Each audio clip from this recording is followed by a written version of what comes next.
और बात असदुद्दीन ओवैसी की। हैदराबाद वाले वही असदुद्दीन ओवैसी जिन्होंने दिल्ली चुनाव में दंगे वाला कार्ड खेला था। दंगा आरोपियों को अपनी पतंग का निशान थमा करके उनको शेर बताया, लेकिन दिल्ली के लोगों ने चुनाव में उनकी पतंग काट दी।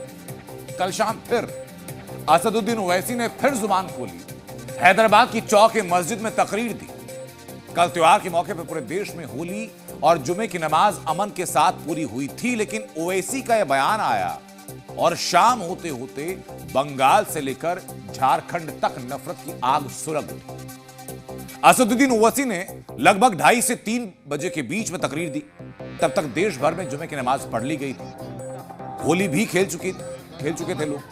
लेकिन ओवैसी के बयान से के ठीक बाद दोपहर के लगभग 3 बजे पश्चिम बंगाल का बीरभूम सुलग गया।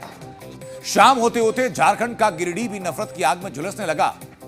शाम 6:30 बजे तक गिरिडीह में आगजनी शुरू हो गई। लुधियाना में दोपहर 1 बजे के बाद 2 समुदाय में झड़प हुई।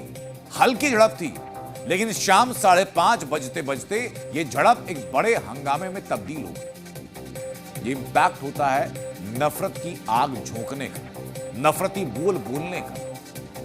अपनी तकरीर में असदुद्दीन ओवैसी ने नमाज से लेकर वक्फ और पाकिस्तान तक सब कुछ जिक्र किया। यानी उनका जो ओरिजिनल स्टाइल है, जो राजनीति को सूट करता है, सब वही कहा ओवैसी ने। इसी की बुनियाद में डर है, इसी की बुनियाद में नफरत है, लेकिन चेहरे पर नकाब है सिर्फ जमहूरियत का, लोकतंत्र का। दावा है कौम का रहनुमा बनने का, और कौम का रहनुमा बनने की रेस में असदुद्दीन ओवैसी जो भाषा बोल रहे हैं, उससे यह शक होता है और कई लोगों को यकीन तक होता है कि जो कुछ कहा जा रहा है वो सिर्फ राजनीतिक फायदे के लिए, बजाय ये सोचे कि हिंदुस्तान की फिजा में आप कौन सा जहर घोल रहे हैं। मैं आगे हंगामे की तस्वीर दिखाऊंगा, लेकिन सबसे पहले आप देखिए कि असदुद्दीन ओवैसी ने क्या कहा और उनके कहने के बाद, उनके मुंह खोलने के बाद देश भर के अलग अलग शहरों में क्या हुआ।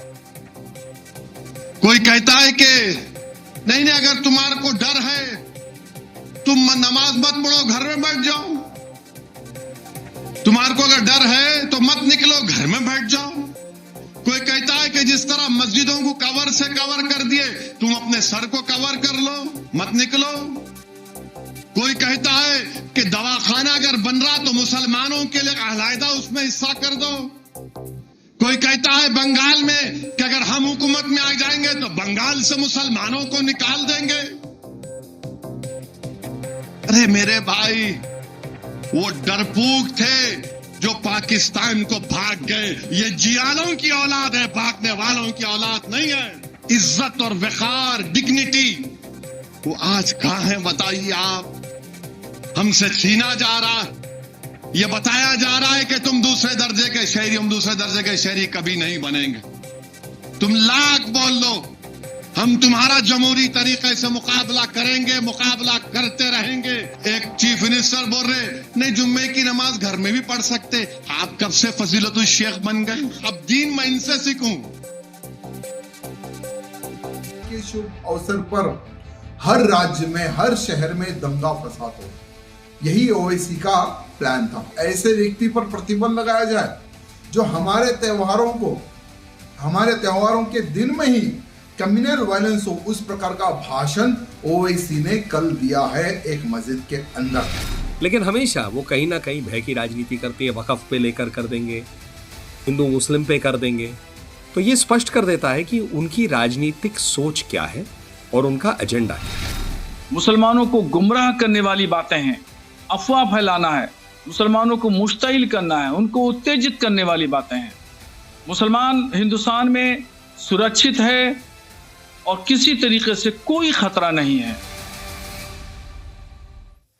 असदुद्दीन ओवैसी ने हैदराबाद की चौक मस्जिद में तकरीर में वक्फ बिल का जिक्र किया। आरोप यह कि वक्फ बिल के जरिए सरकार कब्रिस्तानों पर, सरकार मजारों पर कब्जा करने की कोशिश कर रही है। वक्फ बिल कर ओवैसी के सख्त बोल की टाइमिंग जरा समझिए। टाइमिंग बहुत ध्यान से सुनिएगा।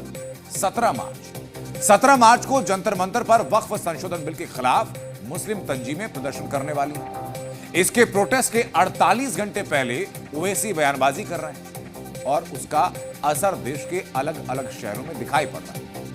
ये वक्फ का कानून मोदी इसलिए लाए हैं, यह कानून बनाना चाहती है इस बिल के जरिए कि मुसलमानों से मस्जिदों को छीन लिया जाए, मुसलमानों की दरगाहों को छीन लिया जाए, खानखाओं को छीन लिया जाए, कब्रस्तानों को छीन कर खबरों को मिसमार कर दिया जाए। वक्फ से किसी की संशोधन से किसी की भी जमीन छीनने नहीं वाली है। उल्टा वक्फ में जो धांधली होती है, लैंड ग्रैबिंग होती है और असीमित ताकतें हैं वक्फ की, इसको अपना घोषित कर दो, पार्लियामेंट को घोषित कर दो, अपना मंदिर को घोषित कर दो, अपना 1500 साल पुरानी जमीन घोषित कर दो, अपनी गांव को घोषित कर दो, वो रुकेगा, थमेगा। तो इससे आपत्ति किसको है? कुछ भड़काऊ भाईजान कमेटी और उनके राजनीतिक आकाओं को।